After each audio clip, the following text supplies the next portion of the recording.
untuk Bapak dan Ibu semua yang telah bergabung dengan Trimegah Sekuritas dalam webinar kita hari ini. Di depan tangguh, di belakang runtuh, siap putus mata rantai sandwich generation, tanda tanya.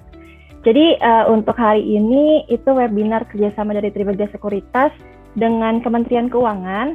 Aku udah ada tamu terhormat nih, ada dua Bapak dan Ibu yang sibuk banget tapi bisa ada di sini, tuh suatu kehormatan banget. Nanti kita akan sapa mereka berdua, tapi sebelumnya untuk Bapak dan Ibu aku mau ngucapin selamat datang. Dan kita hari ini akan ngebahas tema tentang sandwich generation. Jadi lebih ke mengarah ke anak muda sama fenomena investasi di anak muda zaman sekarang.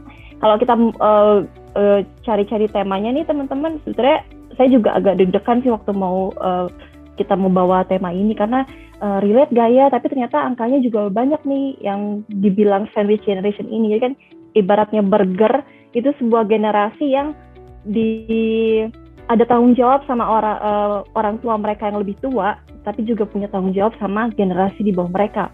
Jadi mereka itu dibilangnya generasi yang sekarang dalam masa produktif bekerja, dan mereka punya tanggung jawab terhadap dua generasi tersebut.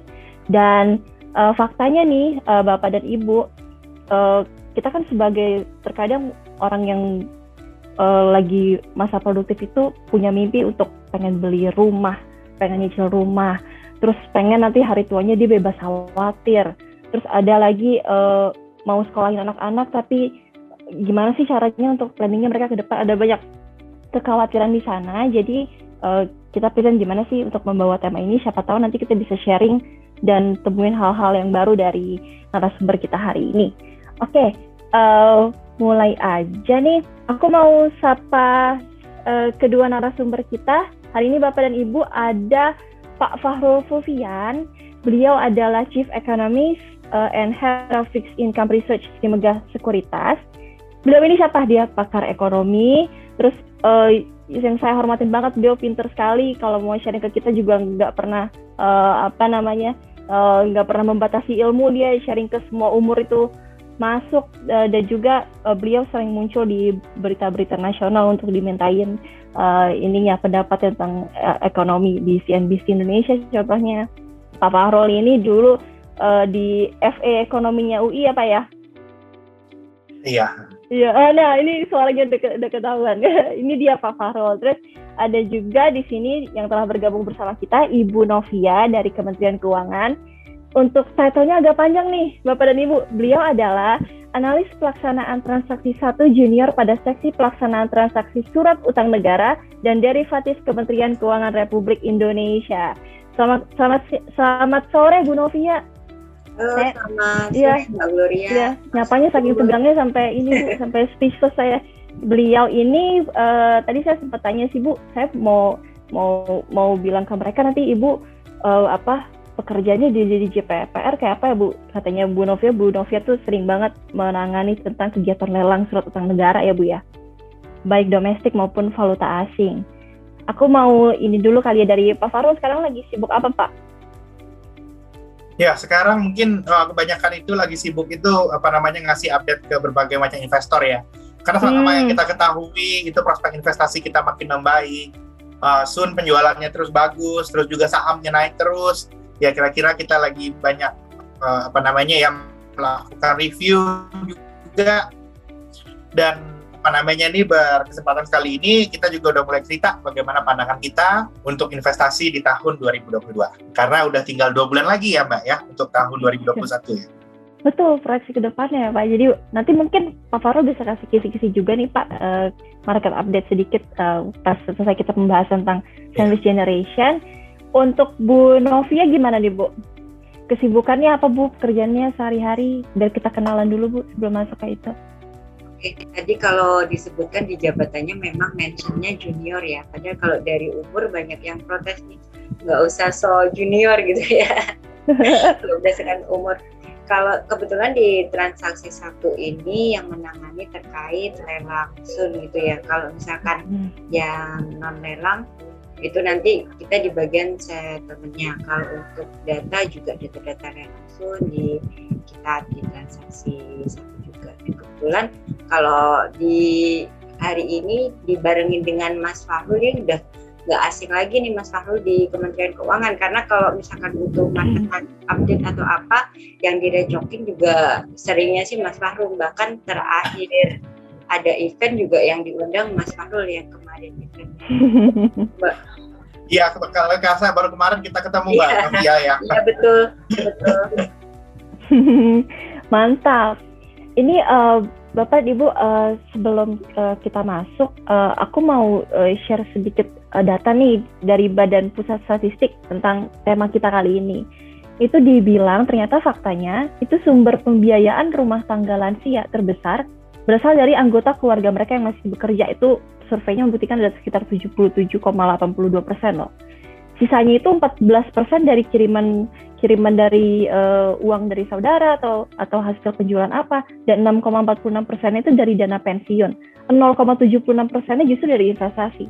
Jadi kebanyakan orang yang sudah lanjut usia itu memang 77,82%-nya, hampir 80%-nya itu mereka dibiayain sama keluarga mereka yang masih produktif. Dan waktu kita research nih, lihat di berbagai artikel itu juga dibilang ternyata waktu lembaga dana pensiun itu melakukan survei, itu dibilang juga kalau seandainya banyak orang yang melakukan pensiun itu, mereka mempersiapkan masa pensiun itu baru 2-3 tahun sebelum pensiun.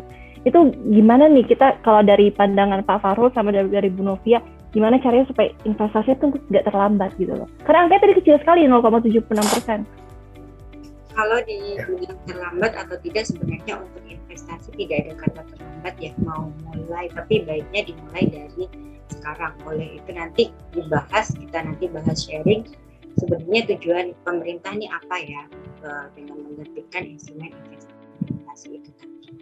Itu Mbak Prabudi. Jadi kalau misalkan aku mau investasi sekarang nih, tapi udah terlambat, tidak ya, karena setiap orang punya pace-nya sendiri ya, punya sendiri-sendiri tujuannya untuk investasi itu apa, seperti itu. Betul. Kalau Pak Fahrul, Pak? Kalau saya sih melihatnya ya, ke telat atau tidaknya investasi, sebenarnya itu ada sesuatu yang memulainya, Mbak. Bahwa ini saya bawa sebuah pepatah Indonesia zaman dulu yang biasa kita pelajari di kelas bahasa Indonesia kita. Janganlah sampai besar pasak daripada tiang. Oke. Kalau sudah sampai besar pasak daripada tiang, itu adalah sudah merupakan tanda-tandanya sebuah bangunan itu bisa rubuh. Nah, ya. Nah, kalau yang saya lihat itu adalah kenapa banyak orang itu bisa besar pasak daripada tiang. Karena tiap orang ini ada rezeki kan pada dasarnya kan. Yep, kita ada rezeki, Mbak Gloria, Mbak Novia, tiap orang punya rezeki. Permasalahannya itu sebenarnya adalah bagaimana untuk mengelola masing-masing rezeki yang kita miliki ini ya. Dan sebaiknya kalau kita hendak berencana untuk investasi dari awal, kalau saya selalu menceritakan, mulailah memanage pengeluaran terlebih dahulu. Dengan kita lihat, karena biasanya kalau kebanyakan dari kita income biasanya steady ya, kalau yang punya pekerjaan tetap, atau mungkin naiknya secara gradual itu pelan-pelan. Yang bisa kita atur itu adalah pengeluaran kita. Jadinya step awal supaya kita bisa mulai berinvestasi, saya lihatnya supaya kita tidak terlambat berinvestasi, step awal yang harus kita masukkan itu adalah menabung. Itu yang kita lihat, saving dulu. Nah, dengan tabungan nantinya yang sudah mulai terakumulasi, barulah kita bisa berinvestasi. Jadinya pada akhirnya kita bisa memutus mata rantai sandwich generation ini. Itu kira-kira kalau saya melihatnya. Ya. Memang investasi ini nggak gampang. Kalau kita lihat banyak itu advisor investasi yang memberikan bagaimana itu tidak ada kata terlambat, tidak ada kata terlalu terlambat, tidak ada kata terlalu cepat. Karena tiap orang itu punya siklus hidup sendiri-sendiri.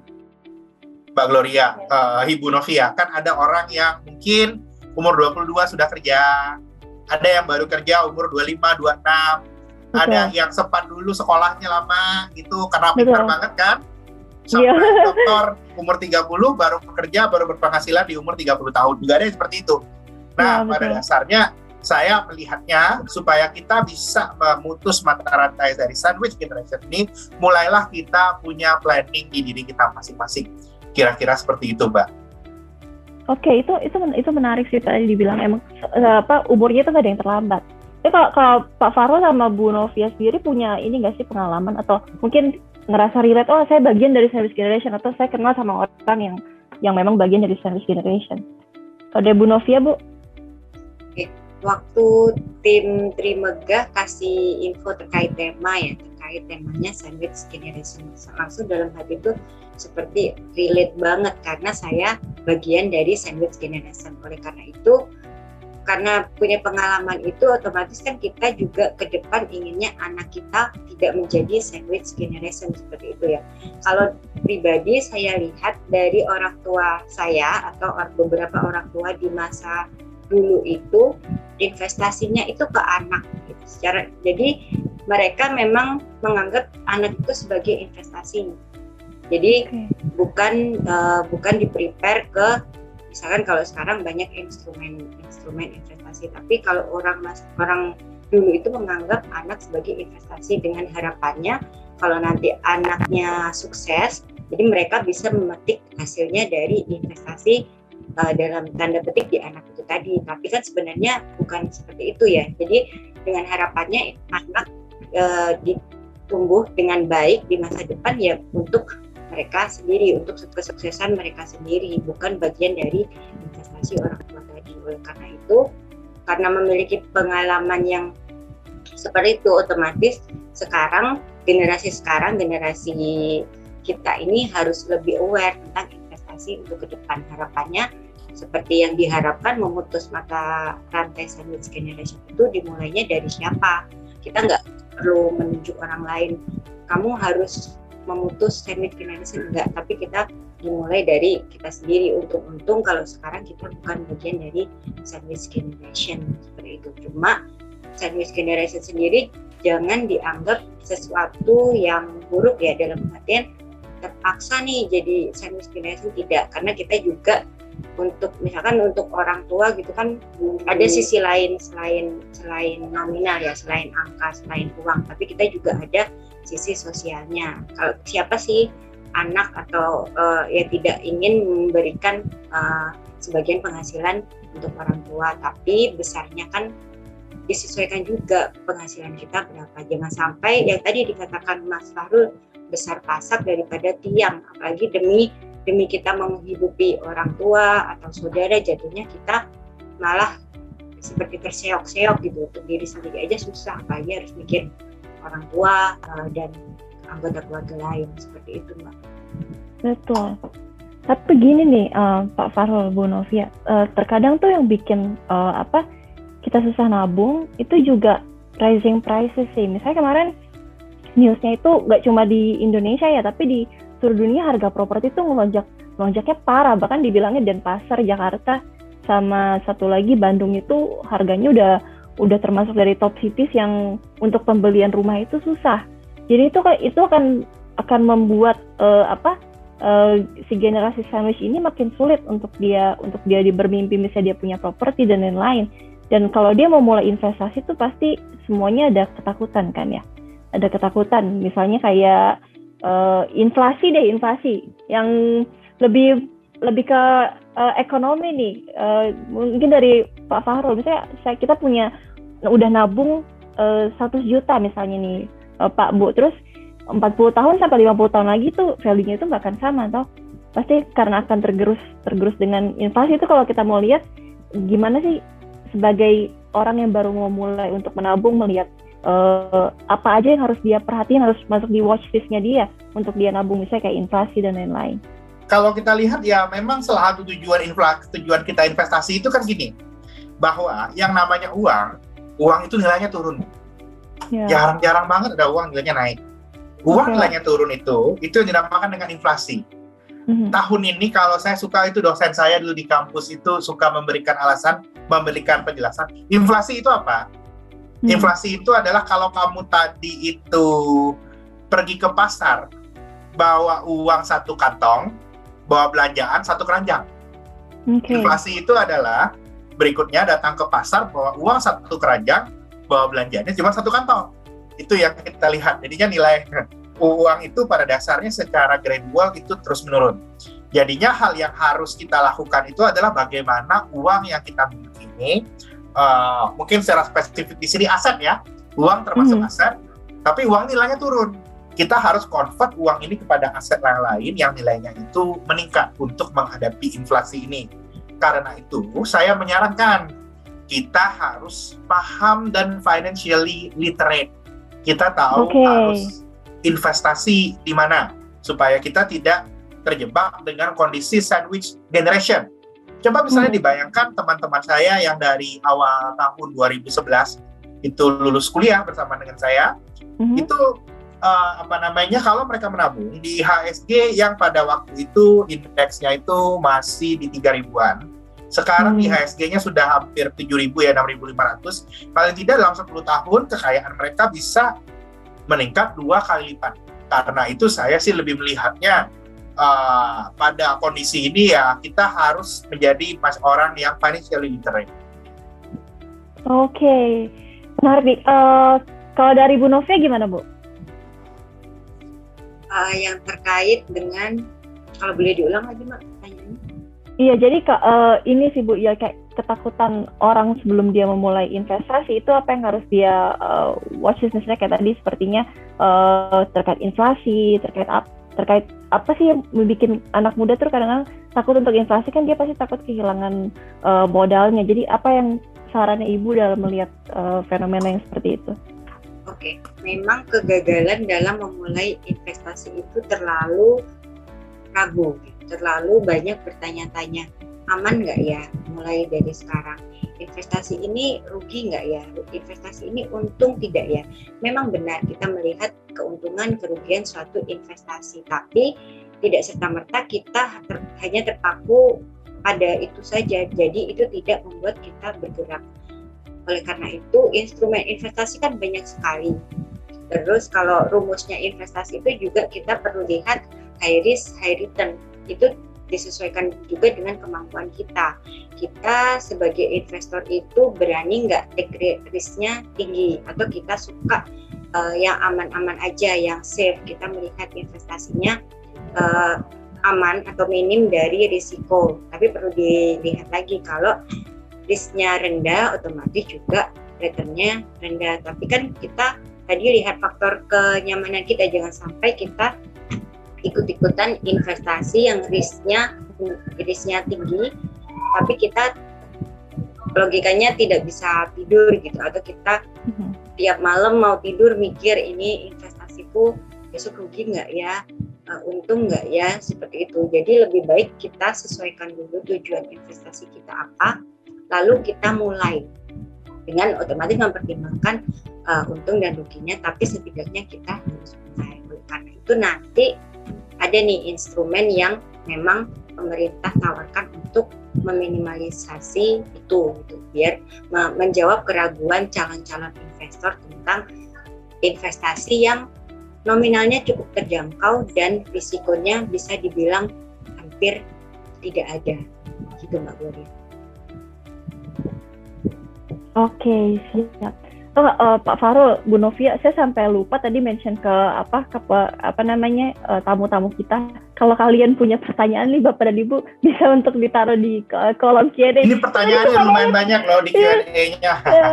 Iya, tadi saya lupa mention deh, ini ada banyak sekali pertanyaan. Itu Mbak Gloria belum mengingatkan saja sudah cukup. Iya, makanya antusias ya. Luar biasa. Saya terlalu terpersona sama ininya, sama pembicaranya. Ini ada banyak pertanyaan nih. Nanti dari pertanyaan terbaik yang kita pilih juga akan mendapatkan door prize ya. Door prize itu adalah Ori 20 masing-masing senilai 1 juta. Ini sebelum mungkin masih ada yang baru nggak terlalu aware tentang Ori 20, karena sekarang hari ini kita bicaranya itu adalah analis dari fixed income, dan juga Bu Novia memang di surat utang negara. Itu mungkin kita bisa sedikit bahas ya, Pak Farul sama Bu Novia, gimana sih caranya, instrumen investasi apa nih yang cocok untuk anak muda zaman sekarang? Oke. Halo, ya Ibu Novia mungkin silakan duluan ya. Oke, Mbak Gloria. kalau ditanya instrumen investasi apa yang cocok untuk kaum milenial, tapi tidak terbatas sama dengan kaum milenial, siapa saja boleh, tidak terbatas umur gitu ya, dengan catatan sudah cukup umur dan memiliki kartu identitas pastinya untuk mendaftar di instrumen investasi. Kebetulan pemerintah sekarang sedang menerbitkan, sedang membuka masa penawaran untuk ORI. ORI itu apa? Atau saya boleh share screen mungkin? Oh iya, silakan Bu. Apa sudah terlihat? Ya, sudah terlihat Bu.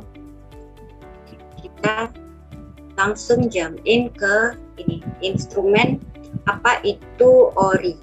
ORI itu kepanjangan dari apa gitu ya. ORI sendiri yaitu kepanjangannya dari obligasi negara retail, salah satu instrumen investasi yang diterbitkan oleh pemerintah. Sekarang serinya ORI 020, berarti seri ke-20 yang diterbitkan pemerintah. Seperti nampak di layar, yaitu ORI adalah obligasi negara, salah satu instrumen yang diperuntukkan untuk investor individu yang berkewarganegaraan Indonesia dan diterbitkan di pasar perdana. ORI 20 adalah seri ORI ke-20 yang akan diterbitkan oleh pemerintah. Kalau sekarang masih masuk ke masa penawaran. ORI 20 memiliki karakteristik dapat diperjualbelikan atau tradable di pasar sekunder antar investor domestik dan tingkat kupon bersifat tetap atau fixed cost. Selanjutnya, untuk apa sih pemerintah menerbitkan SUN retail? Yaitu yang pertama untuk memperluas basis investor dalam negeri. Dengan harapan apabila pemerintah memiliki lebih banyak investor dalam negeri dibanding dengan investor asing, suatu saat apabila asing, kita pikir ini aja ya, misalkan asing tiba-tiba menarik lepas gitu ya, berbondong-bondong lepas, kita tidak terpengaruh dengan hal itu karena harapannya nanti semakin banyak investor dalam negeri yang berinvestasi ke negara kita sendiri. Yang kedua, menyediakan alternatif instrumen investasi bagi investor retail. Karena jenis instrumen investasi itu banyak. Lalu untuk milihnya mau instrumen yang mana disesuaikan dengan kenyamanan masing-masing calon investor. Yang ketiga, mendukung stabilitas pasar keuangan domestik. Berikutnya, mendukung terwujudnya masyarakat berorientasi pada investasi jangka, menengah, dan panjang. Berikutnya, yang terakhir, mewujudkan cita-cita kemandirian dalam pembiayaan pembangunan.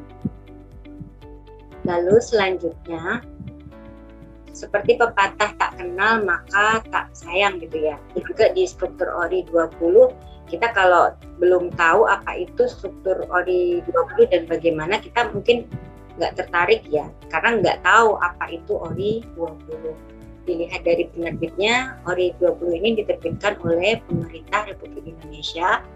Serinya yaitu tadi ORI 020, masa penawaran sudah dibuka dari tanggal 4 Oktober sampai 21 Oktober nanti, dengan catatan apabila kuota belum penuh ya, masih ada kuotanya, nanti bisa ditutup sampai dengan akhir masa penawaran. Tapi misalkan sebelum tanggal 21 kuotanya sudah terpenuhi, otomatis bisa ditutup lebih awal.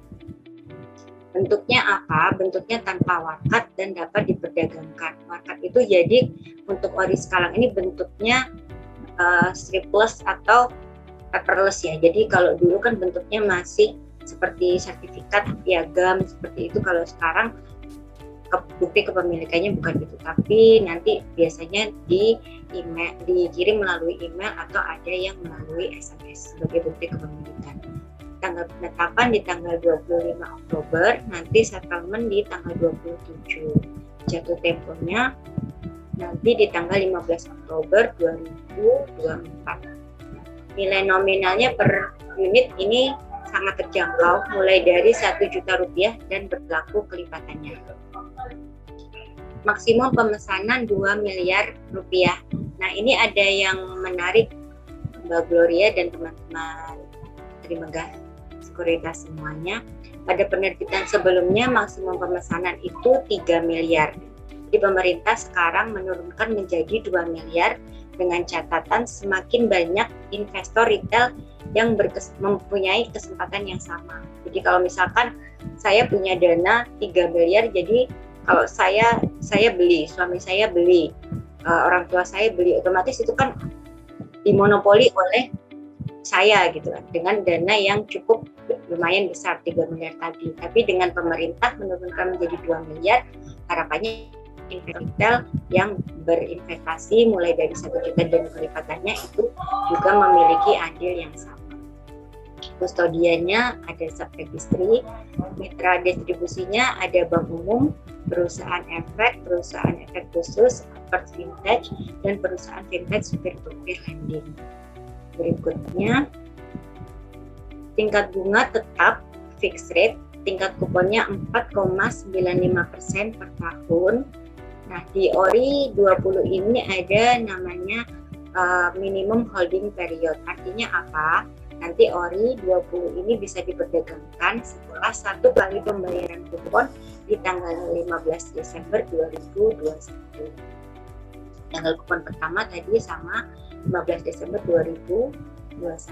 Jumlah kupon pertama per unit 6.000 untuk 1 juta ya, untuk nominal 1 juta 6.153 rupiah.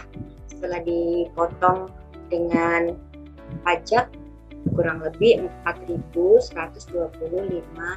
rupiah. Nanti saya jelaskan tentang apalagi yang menarik di ORI 20 slide berikutnya. Saya mungkin langsung jump-in ke ini. Tadi saya sempat sebutkan terkait pajak. Pajaknya sekarang berbeda dengan pajak zone retail yang sebelumnya. Sebelumnya dari 15% sekarang menjadi 10%.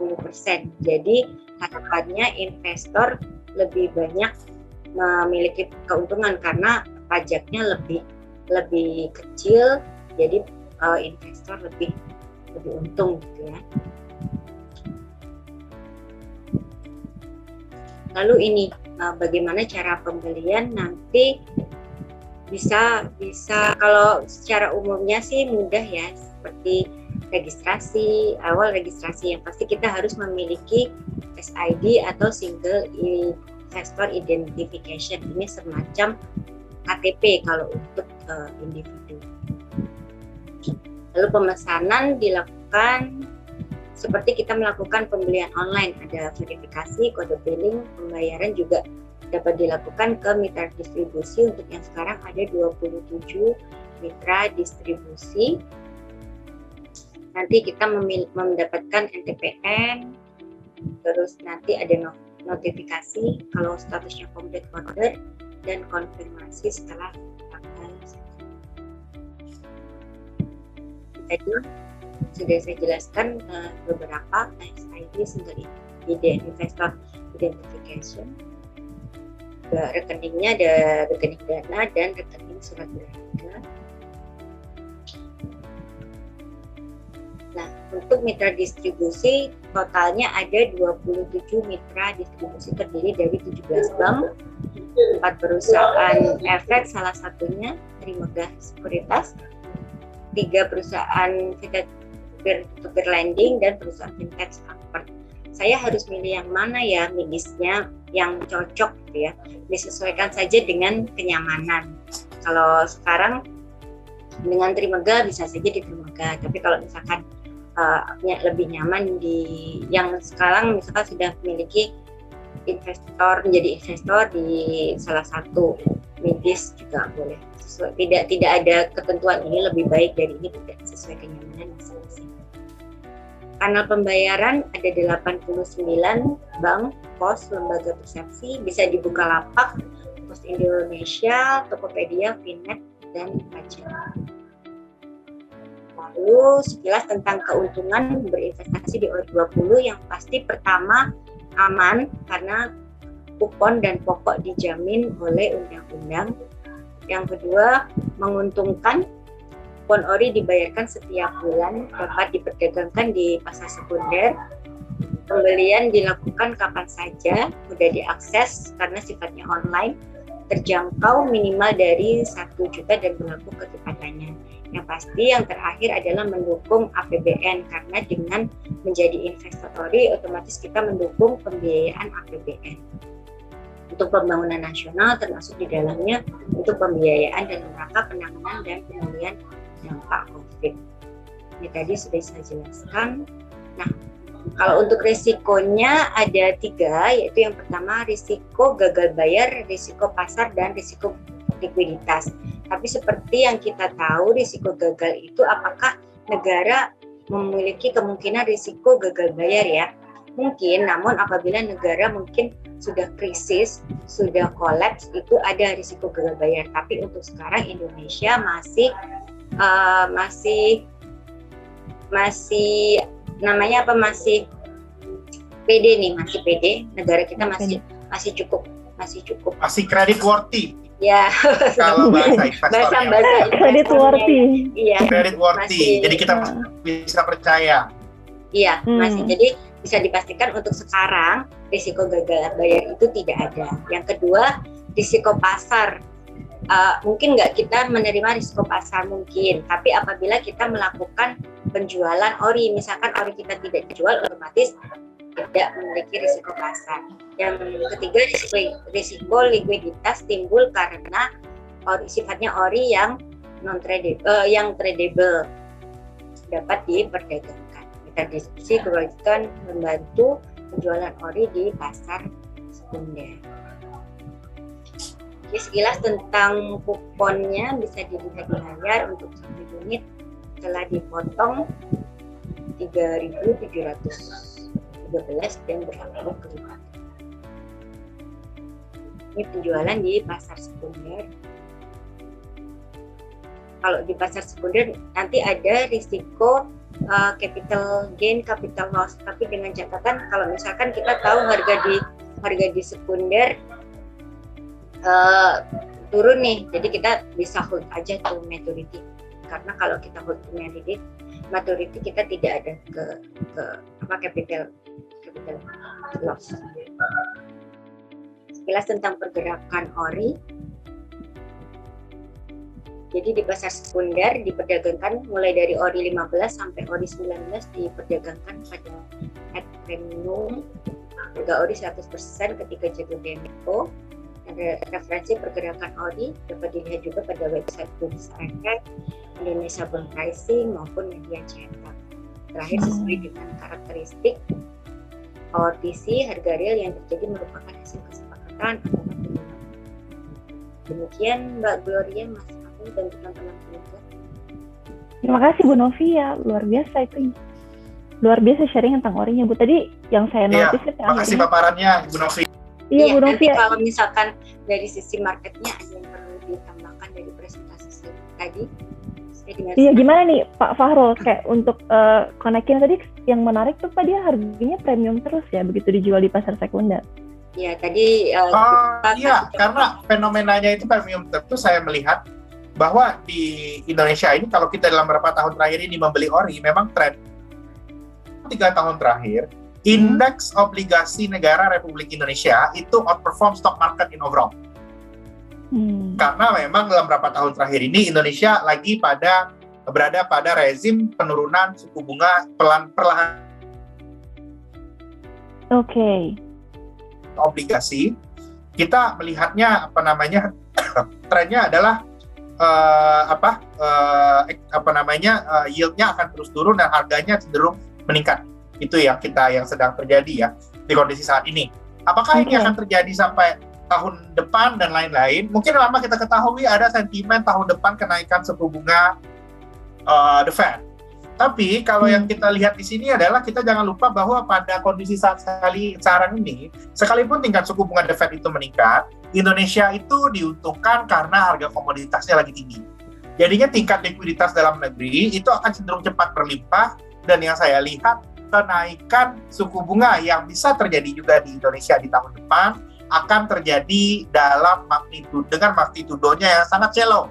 Ini turun kencang, kalau saham biasanya itu ada pullback dikit, habis itu nanti turun lagi. Itu yang kita lihat. Karena itu saya lihat, kalau memang tujuannya menabung, rekan-rekan, karena itu pada dasarnya itu ada 3 step ya, saya lihat dalam investasi ini untuk kita menghindari silent generation. Ada yang namanya itu porsi dari investasi kita untuk growth. Oke. Mungkin yang mudah-mudah porsi growth-nya banyak. Lalu ada yang namanya itu preserve. Kita mesti berhati-hati, mungkin ada porsi dari investasi kita yang harus dieksekusi, harus dilelang, kita cairkan dalam 3-5 tahun ke depan. Dan berikutnya juga ada porsinya itu yang memang sudah untuk alokasi, sudah harus kita belanjakan. Saya lihatnya, untuk ori dan lain-lain ini, kalau yang memang alokasinya untuk preserve, misalnya banyak rekan-rekan yang tahun depan mau menikah, sama pacarnya sudah ada plan 3 tahun lagi, atau anaknya sudah mau masuk TK atau SD, itu harus selalu mengconsider untuk terus membeli ori. Karena ini ya, kalau dalam investasi ini, kita jangan lupa bahwa kenaikan utama dari investasi itu selalu dari compounding. Bagaimana kita bisa mengcompound return kita dari tahun ke tahun. Bagaimana kalau tingkat suku bunga naik? Saya tidak menyarankan ketika tingkat suku bunga naik, kita jadi tidak beli apa-apa. Tingkat suku bunga naik itu harus kita manfaatkan dengan membeli instrumen dengan yang obligasi yang tenornya lebih pendek. Orinya tetap harus kita beli nantinya karena sayang uangnya tidak compounding kalau seandainya kita tidak beli ori. Kira-kira seperti itu. Dan satu hal yang mesti diingat juga, kenapa saya bilang tahun depan itu kenaikan suku bunga government bond itu akan shallow juga, karena juga seperti yang diterangkan Ibu Novia tadi, pajaknya turun, Mbak. Maka orang-orang, makanya demand terhadap investasi ini, terhadap surat utang negara, yang returnnya semakin bagus dan pajaknya dikurangi, itu akan cenderung meningkat. Karena itu saya lihat, ya memang ada alokasi untuk preserve dari kekayaannya, dari aset yang dimilikinya, saya sarankan tetap berinvestasi di ori. Karena juga ini kan kita menganggapnya itu sebagai risk-free aset. Tuh, jadi Bapak dan Ibu dibilangnya risk-free aset, terus dia begitu diperdagangnya di pasar sekunder, harganya itu pasti premium ya, Bapak dan Ibu, untuk ori 20. Kalau boleh info Mbak, di kita itu kalau yang sudah tahu manfaatnya, khususnya SBN retail, ada yang investor yang kolektor gitu. Jadi mereka karena sudah tahu benefitnya berinvestasi di SBN retail itu, bahkan mereka sudah bisa dibilang kolektor, dalam artian setiap SBN retail terbit baik untuk SUN ataupun SBSN, mereka beli, walaupun bisa saja saya sebutkan tidak dalam jumlah yang wow, tapi mereka dengan rutin gitu, setiap ada pemberian SBN retail mereka beli karena mereka sudah tahu sendiri manfaatnya apa.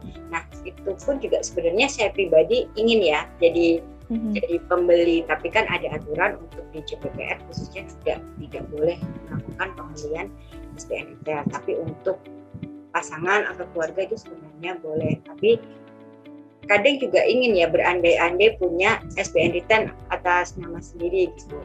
Oleh karena itu mumpung untuk teman-teman sekalian yang masih memiliki kesempatan yang luas, mumpung masih dibuka kuotanya, disarankan segera mulai berinvestasi di SBN retail, khususnya yang sekarang di online. Oke, kita buka kolom pertanyaannya aja ya kali ya Bapak dan Ibu. Pak Faru sama Bu Novia, soalnya pertanyaannya udah mulai asik nih. Pertanyaannya banyak sekali loh, coba iya nih, iya. Makanya nih, ini kali ya, Pak Faru sama Bu Novia bisa lihat salah satu kan ya? Ada yang apa? Ini banyak banget Mbak Gloria pilihin deh. Oke, aku pilih satu dulu ya. Nanti aku pilih satu dulu. Gantian aku satu, nanti Mas satu, nanti dulu. Oke. Ini pertanyaannya menarik banget karena sebetulnya saya juga pengen nanya ini. Kita answer live ya, sebentar. Bagaimana pendapat Bapak dan Ibu mengenai kalangan muda yang lebih memilih investasi di saham tanpa memikirkan risiko yang ada? Padahal investasi di bonds atau obligasi nilai pokoknya lebih terjamin dibandingin saham yang lebih volatile dan kemungkinan besar nilai pokoknya lebih bisa tergerus. Nah ini nih, soalnya memang iya anak muda kan makanya yang kalau dari aku mungkin jawabnya berdasarkan yang aku tahu ya, maksudnya bukan dari segi market atau sebagainya. Ada beberapa kejadian yang menarik yang sempat beberapa waktu lalu sempat santer bahkan sempat viral, yaitu di mana orang-orang yang menjadi investor saham dadakan. Nggak pernah baca nggak beritanya. Jadi banyak orang-orang yang sengaja ambil pinjaman di bank gitu ya, pinjaman konsumtif. Nah itu uangnya dialokasikan ke saham tanpa tahu gitu. Ini sahamnya bentukannya seperti apa atau apa. Pokoknya temanku nebak dia. Aku invest di situ dan itu gila-gilaan jumlahnya. Uangnya dari mana? Uangnya dari pinjam entah itu pinjaman online atau pinjaman bank dan semacamnya. Padahal seharusnya yang diinvestasikan di saham itu uang yang benar-benar terlepas dari untuk kebutuhan sehari-hari. Jadi uang hilang lah ya dalam tanda kutip. Nah ini mereka dengan berani-beraninya melakukan pinjaman ke bank dan semacamnya yang benar-benar ditaruh di saham. Nah otomatis karena nggak tahu bentuknya sahamnya apa ya sudah bisa dipastikan kalau lebih banyak yang rugi daripada untungnya seperti itu. Nah untuk orang-orang yang berinvestasi di saham sebenarnya bukan salah ya, tapi kita harus tahu dulu yang kita beli itu apa. Jangan sampai kita beli, kalau ada istilah jangan mau beli kucing dalam karung. Kita nggak tahu bentuk kucingnya di dalam karung itu sehat atau enggak, tiba-tiba main beli aja. Nah yang kita seperti itu. Kalau benar salahnya tidak ada yang benar salah untuk berinvestasi di saham, tapi kita juga harus tahu yang kita beli itu apa seperti itu. Silakan. Betul, benar ya. Setuju Bu. Nah, iya, kalau dari saya banyak orang yang anak muda sekarang investor di saham, menurut saya itu tidak salah. Tapi kita ini ya, kalau kita berhasil di saham ataupun berhasil di obligasi atau investasi apapun, kita harus mengerti Mbak, kenapa kita berhasil Mbak. Apakah benar kita memilih saham tersebut kemudian saham tersebut naik, itu sudah melalui proses berpikir yang benar atau enggak? Apakah kita benar-benar mencari tahu kenapa saham tersebut naik? Jangan sampai ketika kita untung, kita nggak tahu kenapa saham itu naik. Itu saya lihat itu sign yang sangat menurut saya tidak sehat ya. Saham itu naik, kita untung, tapi kita nggak tahu kenapa untung. Misalnya sekarang kita tahu saham bank naik, saham Astra naik. Kenapa? Rupiah mulai menguat, terus ceritanya harga batu bara mulai meningkat, cyclical recovery di Indonesia membaik. Kalau hal seperti itu kan, itu diketahui dengan baik kan ya, berarti emang paham kenapa sahamnya naik. Jangan sampai kalau yang banyak main saham ini kita naik, kita nggak tahu juga kenapa kita untung. Yang lebih bahaya lagi ketika rugi juga nggak tahu Mbak. Nah, saya sih sarankan itu. Dan biasanya yang saya temui ya, kalau orang yang mengerti, orang yang tahu, mereka itu bijak dan tahu bahwa dalam perdagangan, dalam investasi, dalam trading, kita tidak bisa selama-lamanya terus untung. Ada kondisi-kondisi tertentu kita tetap akan menghadapi kerugian. Karena itu kita harus melakukan diversifikasi aset. Dan salah satu diversifikasi aset itu yang sangat baik digunakan di Indonesia dengan volatilitas yang rendah dan juga mendapatkan berbagai macam keistimewaan itu adalah obligasi negara Republik Indonesia. Dan salah satunya yang ada sekarang ini adalah ORI 20. ORI 20. Mas, ada yang menarik nih dari Mas Novel tadi. Investasi untung itu bukan berarti baik ya, begitu juga rugi juga belum berarti buruk. Belum berarti salah. Patokannya belum berarti salah. Betul. Patokannya itu kalau kita berinvestasi kita malam bisa tidur nyenyak ke apapun ya. Iya benar, karena kita benar ngerti Mbak. Entah itu mau hijau atau mau merah, ya udah kita tidur nyenyak-nyenyak aja karena kita tahu teorinya, kita tahu ilmunya gitu sebelum terjun ke investasi, apalagi investasi saham yang bisa naik dalam hitungan per second gitu terus bisa langsung anjlok gitu. Itu kalau kita tidurnya masih was-was kepikiran itu ya berarti ada yang salah dengan metode atau cara kita berinvestasi gitu. Oke. Luar biasa, semoga tadi memberi sedikit pencerahan ya, karena jawabannya bagus sekali dari Pak Farul sama Bu Novi ya. Untuk pertanyaan makanya yang aku juga jadi dapat ilmu. Ini itu juga beda loh. Saya pengalaman juga investasi ya. Investasi saya itu saya paling senang itu Mbak, beritanya itulah ketika beneran naik, dan itu adalah karena saya memang sudah tahu duluan gitu. Tahu duluan dalam arti udah kita pelajarin, oh ini kayaknya memang obligasi Indonesia mau naik karena memang inflasinya terkendali, fiskalnya teratur, gitu, sangat disiplin, sangat prudent, makanya obligasinya naik gitu. Misalnya sektor sahamnya meningkat, oh iya memang karena ada ekonominya membaik. Dan kenapa misalnya sektor sahamnya turun, rugi nggak apa-apa, yang penting kita tahu. Karena setiap kali kita melakukan itu dengan penuh kesadaran, faktor yang namanya luck, walaupun luck dalam kehidupan itu penting ya, penting sekali memang. Bahkan kalau dalam falsafah Jawa dikatakan orang bijak itu kalah dari orang bejo. Tapi kan kita nggak bisa orang bijak kalah dari orang bejo. Iya, kan itu katanya kan, orang bodoh kalah dari orang pintar. Orang pintar kalah dari orang bijak kalah dari orang bejo. Orang bejo paling atas memang. Tapi kan kita nggak bisa selama-lamanya bejo, Mbak. Nggak bisa selama-lamanya itu beruntung. Karena itu, kita untuk meminimalisir resiko, kita berinvestasilah nanti itu pada hal-hal yang benar-benar kita mengerti. Sehingga kita span of control kita itu lebih besar, sehingga ketika untung kita nggak kaget, ketika rugi pun kita jadinya dewasa. Tidak selalu menyalahkan banyak orang. Kan seringkali beli kenapa? Kata si A itu ada sesuatu terjadi, ada rumor X, ada apa? Katanya mau dikeret. Tapi kan kita nggak tahu, kita tidak melakukan analisa dengan baik. Yang paling puas itu investasinya berhasil karena kita melakukan prosesnya itu dengan benar. Dimulai dengan benar, dilakukan dengan benar, nanti cuannya juga benar, memuaskan. Enak, kira-kira seperti itu. Mantap, mantap sekali sharingnya. Udah, thank you banget nih Kak Paulus sama Bu Novia untuk untuk sharingnya barusan. Ini kita masuk ke pertanyaan berikutnya. Dari Pak Dewono. Investasi sering dikenal istilah high risk, high return, low risk, low return. Dalam portofolio investasi sandwich generation, berapa presentasi yang ideal nilai portofolio high risk dan portofolio low return? Ini benar nih, karena sampai sekarang saya juga nggak tahu Pak gimana mengatur portofolio presentasinya. Yang low risk berapa, yang high return berapa? Yang pertama, saran saya untuk high risk low return itu, pertama itu dari awal itu kita harus realistis dulu menghitung kebutuhan hidup dan standar hidup yang bisa kita dapatkan. Itu realistis dulu, Mbak. Paling penting itu dulu. Misalnya pendapatan kita X, misalnya gaji sebulannya baru berapa, 5 juta misalnya ya. Nah, itu gimana Pak? Iya, misalnya 5 juta, tapi kita punya keinginan hidup sampai 10 juta sebulannya. Banyak orang berpikir kalau 10 juta sebulannya saya harus nyari cuan saham 5 juta sebulan. Itu kan nggak sehat, Mbak. Yep. Sangat tidak sehat sekali, karena rata-rata IHSG itu berapa puluh tahun terakhir itu annualized return-nya sekitar 18-25%.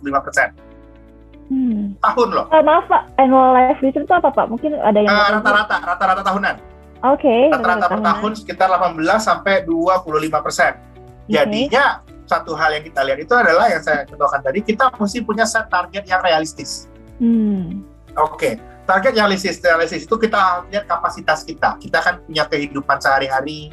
Ada hal yang mesti kita tanggung. Ada orang tua, kita sering diterakin kan. Ada orang tua, ada anak. Ada orang tua, ada anak, itu require kita punya cash flow tertentu. Ya kan? Yes, misalnya satu bulan kita harus untuk kebutuhan sehari-hari 5 juta, pengeluarannya 5 juta, pas 5 juta satu keluarga. Misal seperti itu ya. Kalau pas 5 juta seperti itu juga, tiba-tiba nanti tahun depan karena memang kita bagus, gajinya naik jadi 6 juta. Nah, pertanyaannya adalah apakah kita sebagai sandwich generation harus juga naikkan gaya hidup kita dari 5 juta itu suddenly naik ke 6 juta atau tiba-tiba naik juga ke 8 juta. Itu hal yang harus kita prevent dulu. Jadinya ketika naik ke 6 juta, kita harus lihat kita naik ke 6 juta, kita tahu ada inflasi, bahwa kita juga mau naikkan gaya hidup kita, supaya daya kemampuan sandwich generation ini naik, mereka harus bisa merencanakan target investasi yang realistis. Jadinya 6 juta gitu misalnya, kita 1 juta, tiap kali kita 1 juta, kita targetkan return kira-kira nambah 5-10% setahunnya. Itu diakumulate, sehingga setelah tahun kelima atau tahun 10 bisa beli aset. Terus bisa investasi yang lebih bagus lagi. Kalau bisa berkeluarga, bisa punya anak sekolah, rumah, dan lain sebagainya. semuanya dari awali, kalau saya bilang tadi, dari kita sadar diri dulu kemampuan kita di mana, dan dari pertambahan kemampuan kita jangan sampai pasak lebih besar daripada tiang, kayak yang kita bilang tadi. Setuju, betul. Boleh menambahkan Mbak, ada rumus yang perlu diingat dan dicatat, yaitu kurangi pengeluaran atau tambah penghasilan. Jadi nanti kalau kita kebutuhan kita, misalkan kita nggak cukup nih gajiku sekian gitu kan, ya itu tadi rumusnya, mau dikurangi, ini kurangin pengeluarannya atau tambah lagi pos-pos penghasilannya gitu. Kalau untuk persentase, saya rasa setiap orang nggak bisa disamakan ya Mas ya, karena kita juga nggak tahu pendapatan mereka berapa gitu, apalagi mereka siapa saja yang perlu mereka biayai atau mereka masuk dalam child discrimination atau tidak semacam seperti itu. Oke, betul. Sebetulnya saya juga kalau di keluarga, papa saya tuh sering ngomongin kayak, kamu belajar dari negara ini, dia bilang kalau mereka punya modal untuk beli motor, mereka beli sepeda. Kalau mereka punya modal untuk beli mobil, mereka beli motor. Itu sih yang benar-benar lebih besar. Jangan sampai lebih besar pasak daripada tiang. Baik. Untuk penanya terakhir nih. Jadi Bapak dan Ibu yang kita pilihin barusan itu akan mendapatkan 1 unit Ori 20 dengan seharga Rp1.000.000 ya. Kita akan cari yang terakhir nih, pertanyaan terbaiknya. Sebenarnya pertanyaannya bagus-bagus semua nih, Pak Fahrul, Bu Novia. Ya benar, 41 pertanyaan bagus-bagus banget Pak. Iya, saya sampai surprise ada hampir 50 Paknya ya, question senangnya saya baca-baca sekilas tadi pertanyaannya seru-seru ya Pak. Iya benar, seru-seru. Ini persentasenya ya hampir semuanya nanya loh. Kalau kita lihat. Oke. Yang kita hubungin sama Orinya aja kali ya. Oke, ini dari Das Muhammad. Tadi kan kita sudah banyak sebutin tentang faktor makronya. Nah, dia bingung nih, kayaknya dia lagi menimbang-nimbang mau beli Ori. Lalu faktor mikro apakah yang bisa dijadikan patokan untuk melakukan analisa sebelum membeli Ori? Ya kayaknya tadi di-mention sama Pak Fahrul sama Bu Novia nih, kita harus kenalin dulu sih produk investasinya sebelum dia mau beli. Apakah analisa apa yang harus saya faktor mikronya? Yap. Tapi beda juga ya, kalau obligasi ini memang arahnya makro ya. Kalau faktor mikronya yang harus kita perhatikan untuk melihat Ori ini, kita harus lihat apakah uang kita yang dipakai, yang kita investasikan di Ori ini digunakan secara bermanfaat oleh pemerintah. Wow. Kita bisa lihat setiap tahun, ya kan? Setiap tahun ada pembangunan infrastruktur baru. Dalam berapa tahun ini kita menikmati jalan tol. Itu bisa sama-sama kita lihat ya. Kalau yang mau ke Bandung sudah bisa lewat jalan tol yang naik atas itu loh. Jalan tol yang nama Prince Arab siapa gitu namanya, lupa saya. Itu bisa kita rasakan kan bahwa kita tahu bahwa uang kita dipergunakan dengan baik. Selama kita bisa cek evidence-nya ada bahwa uang kita dipergunakan dengan baik, untuk kemudian bisa lagi memutar ekonomi, kita masih bisa melihat Ori sebagai investasi yang bagus, kira-kira seperti itu. Itu hal-hal mikronya ya, kita bisa perhatikan dari pemerintah, dari pemberitaan, dan baca juga APBN, nota keuangan APBN kalau rekan-rekan ada waktu, dan juga LKPP pemerintah. Di sana kita bisa lihat apa saja yang dilakukan oleh pemerintah ya. Dan dalam beberapa tahun terakhir ini, memang kalau kita lihat juga usaha-usaha pemerintah juga sudah mulai berhasil juga menurunkan kasus COVID-19 dan lain-lainnya ya. Itu yang harus kita lihat ya, kondisi mikro. Selama uang kita masih digunakan dengan baik, selama itu pula kita bisa percaya bahwa obligasi kita aman. Ya, luar biasa. Dari Bu Novia, Bu, ini produk negara di kebanggaan. Oke, kalau dari Mas Fahrul tadi sudah cukup jelas ya, yang pastinya kita sebagai investor, calon investor gitu di luar negara kita nih, kenapa sih utang-utang sama asing dulu? Misalkan kita punya pikiran gitu. Nah, kalau kita punya keinginan lepas dari investor asing, nggak ada salahnya loh kita menjadi investor untuk negara kita sendiri. Nggak usah besar-besar, nggak usah mulai dari yang besar-besar. Tapi untuk yang dimulai dari Ori 20, mulai dari kelipatan 1 juta dan kelipatannya saja sudah cukup. Kita sudah bisa dibilang membantu negara, dan bahkan kita bisa dibilang sebagai pahlawan negara juga. Oh ya, ini Mas, saya baca di chat tadi ada yang jawab Jalan Tol Pangeran Muhammad bin Zayed dari Abdullah. Iya, terima Dijawab kasih loh. nih Pak Abdullah udah dibagikan ya. Saya lupa kalau itu nama jalan tolnya apa, cuma pernah lihat ini jalan tolnya nama Prince Arab ke atas langsung lancar, Keren ya. cepat langsung sampai ke Bandung. Dijawab Kayak jalan bukan tolnya. di Indonesia namanya. Bukan di Indonesia benar. Luar biasa. Oke, kita sudah menjawab 3 pertanyaan yang untuk sore ini. Diskusinya juga panas, enak banget ngobrol sama Pak Faru sama Bu Novia, ilmunya bertambah. Dia bilang, oh mantap Pak Faru dan Mbak Novia, terima kasih buat jawabannya dari Pak Abdullah Emir. Luar biasa. Yang aku tangkep sih sebetulnya ya invest gitu kan. Jangan sampai nanti kita membuat nanti anak kita ke depannya itu jadi generasi sandwich berikutnya. Terus yang kedua itu kalau mau investasi tadi katanya Pak Faru harus lihat juga kenapa ini bisa turun, kenapa ini bisa naik. Jadi pelajarin dan learn never stop learning tentang obligasi maupun dimanapun kita berinvestasi. Dan juga tadi dari Bu Novia sharing untuk apa sih ORI 20 itu sebenarnya juga untuk negara juga.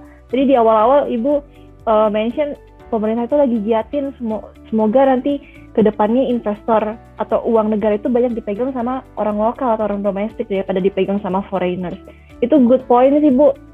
Karena kalau dipikir waktu itu tahun 98 juga kita krisis kan gara-gara itu, benar nggak sih Pak? Aku itu pernah dengar kalau seandainya misalnya ada krisis ekonomi nih, kalau uangnya dipegang banyak sama dari negara sendiri, orang-orang negara sendiri itu kita lebih kuat daripada kalau dipegang sama foreigner. Iya, kalau kita lihat definisinya sebagai krisis moneter yang inflationary seperti tahun 98, benar. Ketika adanya banyak hutang kita banyak dibiayai oleh pihak asing dan kewajiban kita dalam mata uang asing itu besar karena kita dealing dengan orang asing, maka kita akan beresiko terhadap sudden reversal of capital flow. Itu yang terjadi di tahun 98. Oke, nah. Ya, jadinya memang dengan semakin besarnya investor domestik, pasar keuangan domestik kita juga menjadi lebih resilient. Biarkanlah investor asing itu pergi. Kan nggak masuk ke pasar obligasi year to date. Ke saham baru belakangan saja masuknya, tapi tetap saja IHSG dan bond market kita berjaya karena disupport oleh semangat dan kekuatan dari anak bangsa. Kira-kira seperti itu. Ini barusan kata-katanya dibuat mendadak atau gimana Pak? Harus dicatat quotes-nya, keren Iya. ya dari masyarakat. Bu Novi ada last notes Bu untuk pesan-pesan untuk teman-teman investor yang datang sore hari ini. Untuk investasi tidak ada kata terlambat. Mulai dari sekarang baiknya sudah mulai aware dengan investasi, tapi kenali lagi tujuan yang ingin kita ambil dari investasi kita apa. Jadi tidak serta-merta kita ikut-ikutan. Nah, dengan adanya pemerintah ini menerbitkan obligasi negara retail seri ORI 020 ini, harapannya kita semua lebih tergerak tentang investasi. Sebenarnya tidak hanya dari ORI 020 tapi apapun instrumen investasinya. Karena tujuan pemerintah sendiri ingin membangun habit, karena kalau sudah habit di investasi kedepannya juga sudah mudah gitu ya. Itu sih Mbak. Oke, siap. Oke, Pak Faru, Bu Novia, terima kasih banyak sudah join dengan webinarnya Trimegah sore hari ini. Luar biasa banget apa yang kita dapat. Juga untuk Bapak dan Ibu yang sudah join bersama kita, semua partisipan, untuk semua pertanyaan, terima kasih. Mau sekali nggak kejawab semuanya, nanti mungkin untuk webinar berikutnya bisa kita jawab. Dan jangan lupa untuk, saya ada pesan tadi dari marketing communication, jangan sampai lupa. Jadi untuk follow Instagramnya Trimegah Sekuritas, karena itu tiap hari kita ada market talk ya. Jadi ini banget sekarang Trimegah itu lagi kencang-kencangnya untuk literasi keuangan. Terus tiap hari Jumat itu juga ada Invest Talk. Biasanya nanti ada moderatornya, terus ada pembicaranya, pakarnya yang akan diundang untuk membicarakan tema-tema tertentu. Itu aja. Oke. Ya, Mbak, kalau boleh tambahan satu lagi, misalkan ada pertanyaan yang belum terjawab, kalau untuk ingin informasi lebih lengkap lagi bisa mengunjungi ke www.kemenq.go.id/020 atau ke sosial media DJPPR. Ada Instagramnya di DJPPR Kemenq dan ada di Twitter, Facebook juga ada. Nanti biasanya dari admin kami cukup aktif menjawab pertanyaan-pertanyaan misal ada yang masih perlu ditanya. Oh ya, oke, Bu. Untung aja tadi Ibu ingetin. Saya sampai lupa nih Bu, untuk promosiin. Jangan lupa untuk kunjungi sbn.trihmegah.id kalau misalnya pengen beli ori 20-nya habis ini. Iya, jangan lupa untuk ya. beli ori 20 ya. Ini pengalaman ya Mbak Novia. Tiap kali saya itu pergi dengan Kementerian Keuangan untuk menawarkan ori atau atau SR kalau yang syariahnya ya. Iya. Selalu tiap kali itu saya bilang belilah sekarang.